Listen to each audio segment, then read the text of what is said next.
Assalamualaikum warahmatullahi wabarakatuh. Perkenalkan, nama saya Aini Asani Aprilianti dan rekan saya Miftahul Amarin dari kelas PPI A5 akan menjelaskan mengenai Bahar al-Assad. Bahar al-Assad lahir di kota Damaskus, Suriah pada tanggal 11 September 1965. Umur beliau sekarang adalah 55 tahun. Beliau adalah Presiden Suriah saat ini dan memegang kekuasaan sejak 17 Juli 2000. Beliau juga Panglima tertinggi di Angkatan Bersenjata Suriah. Beliau adalah putra Hafiz al-Assad yang merupakan Presiden Suriah tahun 1971 sampai 2000. Beliau lahir dan besar di Damaskus. Beliau lulus dari sekolah kedokteran di Universitas Damaskus pada tahun 1988 dan mulai bekerja sebagai dokter di Angkatan Darat Damaskus pada tahun 1988. 4 tahun kemudian, beliau mengikuti studi pascasarjana di Rumah Sakit Mata Barat di London yang mengkhususkan diri dalam oftalmologi pada tahun 1994. Setelah kakaknya tertua Basil meninggal dalam kecelakaan mobil, beliau dipanggil kembali ke Suriah untuk mengambil alih peran Basil sebagai pewaris tahta. Beliau masuk akademi militer, mengambil bagian dalam pendudukan Suriah atas Lebanon pada tahun 1998. Pada tanggal 10 Juli 2000, beliau terpilih sebagai presiden menggantikan ayahnya yang meninggal di kantor sebulan sebelumnya. Dalam pemilihan pada tahun 2000 dan tahun 2007, beliau mendapat 99,7% dan 97,6% dukungan berturut-turut dalam referendum pada kepemimpinannya. Setelah dilihat oleh masyarakat internasional sebagai pembaruan potensial, Amerika Serikat, Uni Eropa, dan sebagian dari Liga Arab menyerukan Bahar al-Assad mundur dari kursi kepresidenan setelah beliau diduga memerintahkan tindakan kekerasan dan pengepungan militer terhadap para demonstran semi-Arab yang menyebabkan perang sipil Suriah.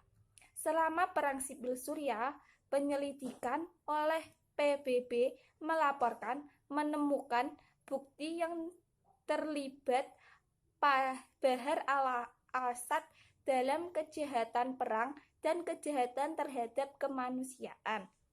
Pada bulan Juni 2014, beliau termasuk dalam daftar 20 sampel kejahatan perang di dakwaan dari penjabat pemerintah dan pemberontak yang diserahkan ke Mahkamah Pidana Internasional. Adapun beberapa peran yang dilakukan oleh Presiden Bahar al-Assad sebagai seorang pemimpin dalam kebijakannya di bidang ekonomi, politik, dan luar negeri diantaranya adalah: pertama, kebijakan ekonomi. 1. Kebijakan yang dilakukan Bahar al-Assad pada tahun 2005 dengan memperkenalkan reformasi ekonomi yang disebut pasar ekonomi sosial memberikan efek yang signifikan pada pembangunan di kota-kota besar seperti Damaskus dan Aleppo. 2. Bahar al-Assad memperkenalkan tingkat kuasi non-transaksi komersil pada tahun 2001 untuk mempermudah transaksi dalam perdagangan ekspor-impor dalam komunitas pasar. Ketiga, dalam urusan pertanian, Bahar al-Assad menargetkan untuk bisa mencapai swasembada pangan, meningkatkan swasembada ekspor, dan menghentikan imigran di luar perdesaan. 4. Bashar al-Assad mereformasi kebijakan ekonomi dengan diperbolehkan partisipasi lokal dan investor asing. Hasilnya adanya perubahan dalam perekonomian di mana pertumbuhan secara real meningkat di tahun 2001 sampai dengan tahun 2002. Selanjutnya akan disampaikan oleh rekan saya. Kebijakan Bashar al-Assad. Ada beberapa kebijakan Bashar al-Assad, yaitu kebijakan ekonomi. Yang pertama, kebijakan ekonomi yang dilakukan Bashar al-Assad. Yang pertama, kebijakan yang dilakukan Bashar al-Assad pada tahun 2005 dengan memperkenalkan reformasi ekonomi yang disebut pasar ekonomi sosial, yang memberikan efek yang signifikan pada pembangunan di kota-kota besar seperti Damaskus dan Aleppo. Yang kedua, Bashar al-Assad memperkenalkan tingkat kuasi non-transaksi komersial pada tahun 2001 untuk mempermudah transaksi dalam perdagangan ekspor, impor, dan komoditas pasar. Yang ketiga, dalam urusan pertanian, Bashar al-Assad menargetkan untuk bisa mencapai swasembada pangan, meningkatkan swasembada ekspor, dan menghentikan migrasi di luar pedesaan.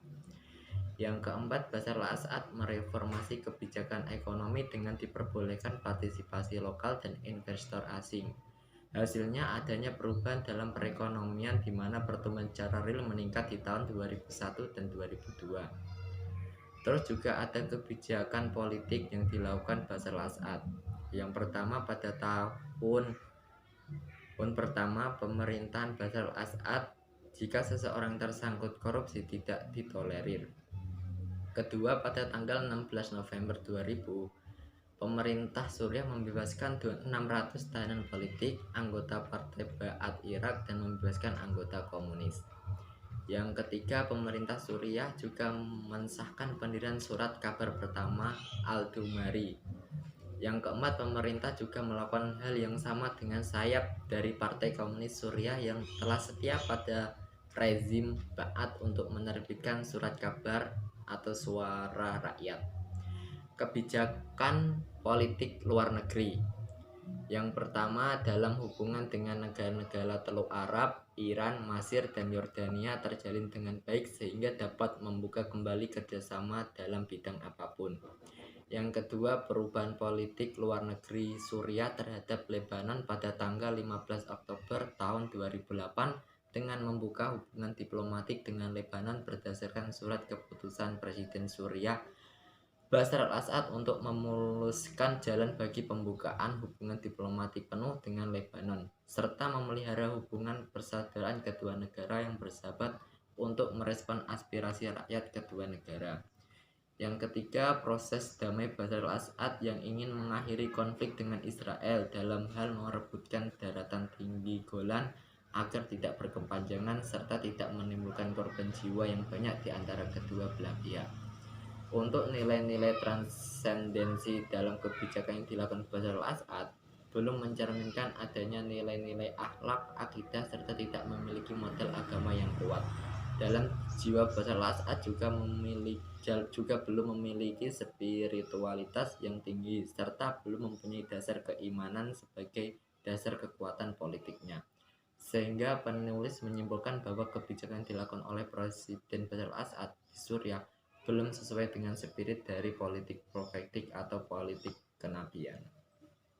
Wassalamualaikum warahmatullahi wabarakatuh.